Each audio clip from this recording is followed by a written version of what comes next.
Bismillahirrahmanirrahim. Assalamualaikum warahmatullahi wabarakatuh. Alhamdulillah wassalatu wassalamu ala Rasulillah Sayyidina Muhammad ibn Abdillah wa ala alihi wa sahbihi wa mawala. Amma ba'du. Sahabat wasilah yang dimuliakan oleh Allah Subhanahu wa taala. Adab sahur di saat kita berpuasa di bulan Ramadan.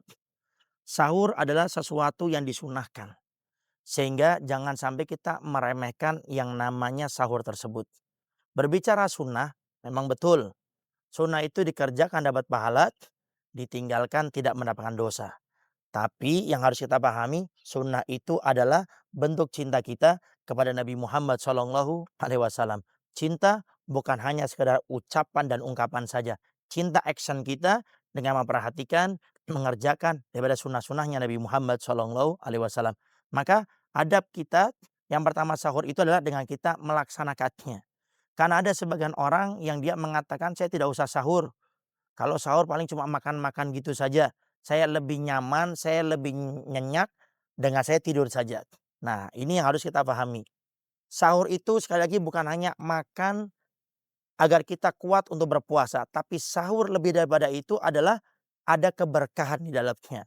Oleh karenanya Nabi Muhammad SAW mensabdakan tasaharu fahina fis sahar barokah.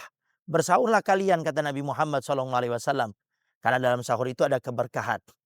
Nah, di saat kita sahur, maka di situ Allah akan berikan keberkahan kepada kita. Bukan hanya berbicara masalah makan dan minum saja, tapi ada keberkahan yang dijanjikan oleh Nabi Muhammad SAW yang akan menjadikan kita berpuasa di hari itu insya Allah lebih maksimal dari segi menahan lapar dahaganya dan kita lebih maksimal untuk melakukan ibadah.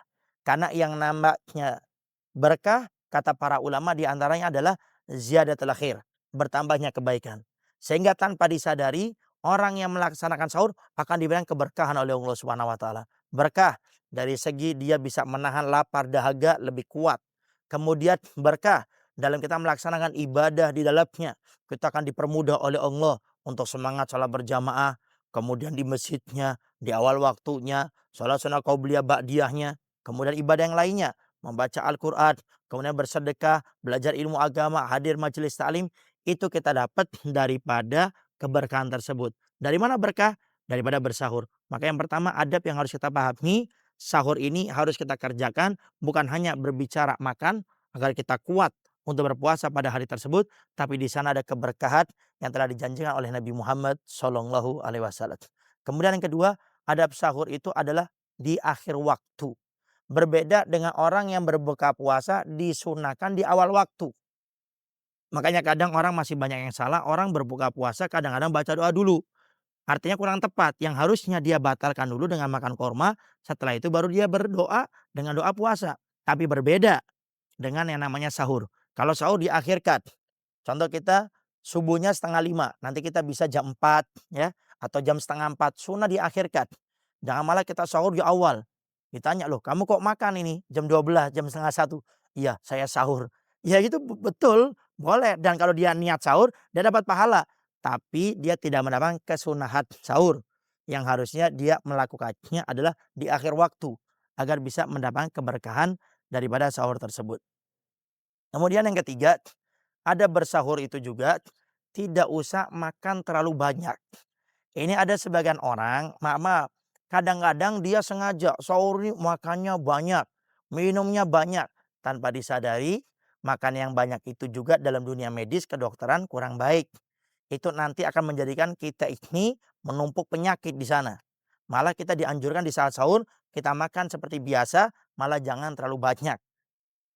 Kemudian di saat kita makan terlalu banyak juga tanpa kita sadari, kita akan menguatkan nafsu kita. Nafsu kalau sudah makin kuat, maka itu otomatis akan melemahkan iman. Dan iman kalau sudah lemah, berat untuk berbuat kebaikan, kemudian mudah untuk melakukan kejelekan. Kebalikannya, kalau kita kenyang, kita meninggikan, menguatkan kita punya nafsu. Sehingga kita bisa lihat bagaimana orang kalau sudah kenyang, ibadahnya begitu malas, bawaannya ngantuk, pengennya tidur. Kemudian di saat masuk waktu subuh, akhirnya dia tidak melaksanakan sholat, dia senderan dulu karena dia kekenyangan. Kemudian di saat dia bersender, tanpa disadari dia bangun ternyata sudah jam 7. alias subuhnya sudah ketinggalan. Dari mana asal ketinggalan daripada subuh tersebut? Diawali dari kita tidak menjaga adab di saat bersahur, yaitu jangan makan terlalu banyak. Memang secara dohir makan yang banyak menguatkan.